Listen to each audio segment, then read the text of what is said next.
Hello everyone, দেখো মা সকালবেলা দেখো ঘেমে চান হয়ে গেছে আর কত কিছু রান্না করে নিয়ে এসছে। এবার চান করবে, তারপর বাবা বুনুকে আনতে যাবে, দোকানে বসবে। দেখো আর নিচে রান্নাঘর, আমরা যেহেতু উপরে খাই, তোমরা দেখো কত কিছু রান্না করেছে। হ্যাঁ, কি কি রান্না করেছি সব খাবি। এটাও খাবো। কি কি রান্না করেছি দেখ। ভাত আছে, লেবু, গরমে লেবু খাওয়াটা খুব দরকার।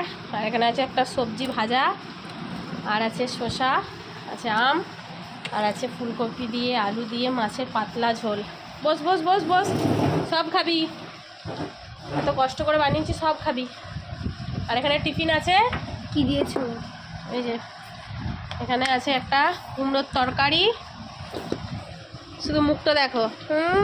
গরমে এসবই খেতে হবে, শরীর খারাপ করবে নাহলে। আর এদিকে আছে মিষ্টি, শসা, আর আজকে দিয়েছে একটু মুড়ি। মুড়ি খেতে হবে গরমে বাবা। সবসময় ম্যাগি, চাউমিন, পরোটা, লুচি এসব খেলে শরীর খারাপ করবে। শুধু মুখটা দেখো।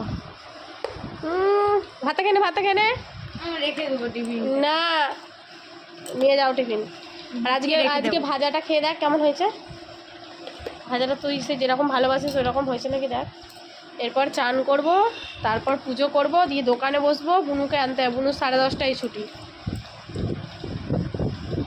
যা গরম, রান্নাঘর থেকে মনে হয় কখন বেরোয়। কেমন হয়েছে? ভালো হয়েছে? পুরো ভাজাটা খেয়ে নিবি। হ্যাঁ, মাছটা কি ছাড়িয়ে দেবো? নিজে ছাড়াতে পারবি তো? ঠিক আছে, খেয়ে নে, সবাইকে টাটা করে দে।